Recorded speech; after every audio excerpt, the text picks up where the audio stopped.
What's up, guys? Slappy McShane again here, and today we're going to talk about the Xbox One. Ooh, now, I'm going to give my brutal, honest opinion on the Xbox One. I have the Gears of War Xbox One S. I bought that system because I love Gears of War. I liked Gears of War on Xbox 360. So Gears of War 4 came out. I got an Xbox One S with the Gears of War stuff. I got the Gears of War Elite controller, and I was like, all right, this is it. I'm going to get into the Xbox One. And then I started realizing how few games the Xbox One has that are exclusive. And the install time for the games is super long. Basically what I'm trying to get to is the Xbox One to me is a huge letdown. Even the One S. Man, I really can't say much. I mean, like, these are all the games I got for you guys. It's just a stack of games right here. That's all I got. And one of them was by accident that GameStop messed up. And I do know that Microsoft has got this Scorpio project going on, which we don't really know much about yet, which hopefully it'll be a good thing for them. And I just don't have any exclusives. None. And the backwards compatibility, that's a cool thing Xbox is doing. I wish PS4 would do that. So Sony, if you're ever by chance on my channel and you watch this video, go with backwards compatibility. The first PS3 could play all PS2 and PS1 games. Why can't we do that now? But like I'm saying, the Xbox One, they did just announce the Xbox Access, which is essentially the coolest thing Xbox has done in years. It's essentially a $9.99 per month fee, and you can play out of the library of games on there. You can stream them and play them, and that's awesome. It's essentially Netflix for games.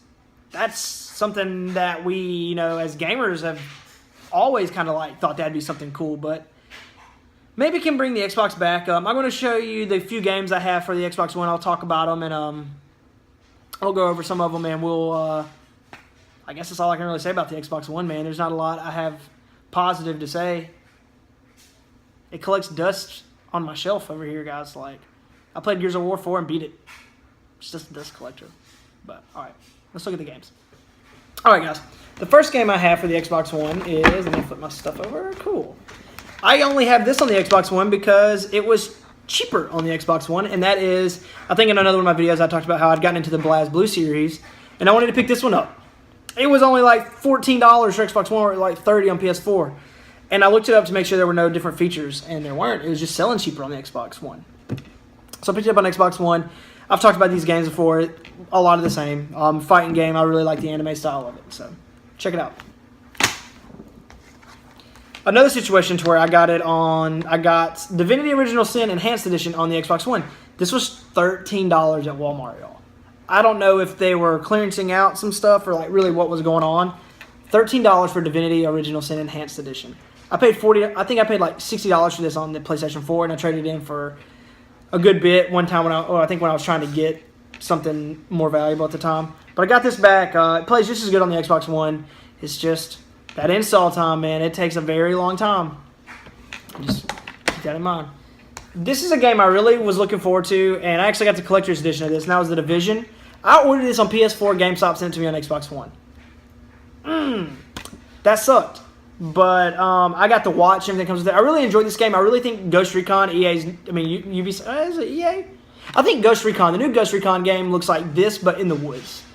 So probably people like it at first. It'll be on the hype train. It'll get played a lot, and then nobody play anymore. This game was cool. It was an online game. I liked it better than Destiny. So I probably just made a lot of people mad. Because this game didn't hold up well for people, but it did for me. The Division is fun. I think it's going pretty cheap now. The Gears of War Ultimate Edition. This came with all the Gears of War games remastered, I believe. And I don't know if 2 and 3 and Judgment or whatever were remastered, but Gears of War 1 remastered was really good. I'm a huge Gears of War fan, if you know me. I got the Gears of War Xbox One. I think I said that earlier. Looks really good. Gears of War 4. This was such a throwback to the old Gears of War games. Like, there were so many throwbacks to the originals, which I thought was awesome. It was kind of like, the new Star Wars movie had throwbacks to the old ones, and it was basically the same movie. This is kind of similar, man. Gears of War 4 was really along that same line, where it was like constantly hinting back to the old ones. There were old characters you saw, and you're like, yes. When you saw them, you just got so amped. The campaign's good. The multiplayer is awesome. It's one of the few multiplayer games I like to play. Like I said, I got the collector's edition that came with a huge bike with JD Phoenix on it, and the lights actually work on it. It's pretty cool. Another game that's exclusive for the Xbox One, I actually enjoyed. It was from the creators of Alan Wake. This game actually came with Alan Wake. Was Quantum Break. That's Iceman from X-Men. Cool game about time travel. Got a lot of cool stuff going on. That guy from Game of Thrones is in this game. It's really cool because the choices you make, there's actually like a TV show that goes along with the game. And the TV show is like full episodes with these actors. And you watch the episode after you beat the mission, and it goes through the choices you made throughout the mission, and that's awesome. That was a cool feature. I think this game got a lot of hate, and it shouldn't have. It's a really cool game. Good for the Xbox One. I mean, it's not worth picking up an Xbox One, but it's good.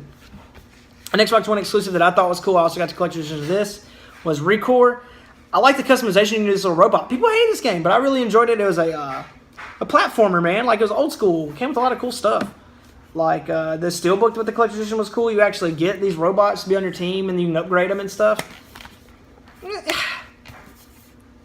For the Xbox One, it's a good thing to me that it was exclusive. This is a good game. You can just beat it in one sitting. Was Rise. It's a gladiator game. Well, not a gladiator. You're a Roman.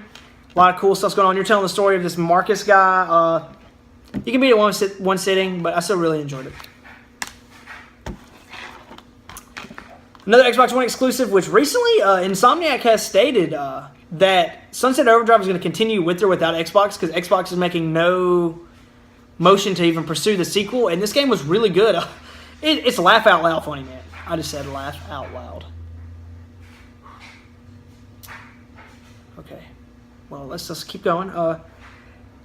People start becoming these zombie, crazy maniac people from drinking all these energy drinks. It's the creators of Ratchet & Clank. So the guns you got are really cool. It's a lot like Jet Set Radio Future if you've ever played that game. I got this for $9 at Walmart yesterday. So I'd already played it before. Once again, I'd trade it in, which now I go back on that. I never will trade in games anymore, even if they're good or bad. I won't trade them in just so I can have them part of the collection. And maybe one day I'll go back and be like, that's not that bad to me. Except for No Man's Sky. I traded that in and hated it. So, but yeah, check it out. Sunset Overdrive. Pretty fun, a lot like Jet Set Radio Future. Well, guys, that was all of my Xbox One games. Like I said, I just don't agree with a lot of things going on with Microsoft. Hopefully the Scorpio does some cool stuff. But Xbox One is just not putting out games. I know there's been a lot of rumors speculating that they're moving towards going to third-party games now, and they're going to be a lot more lenient and a lot more open to different types of games on the Xbox. So let's just hope the Xbox Access thing will be cool. Netflix for games, pretty neat. There'll be more news on that soon, I guess, and when I figure anything else, I'll make a video about it. But once again, this is Simon McShane's channel. Thank you guys for stopping by. Leave me a comment, thumbs up, and just tell me what you think of the Xbox One. What are you, Xbox One, PS4, or a Wii U guy? Well, I guess the Switch now, but just let me know what you are. If you're all three, like me, I like all of them. Xbox One's probably my least favorite. But if you like all of them, let me know. Just leave a comment.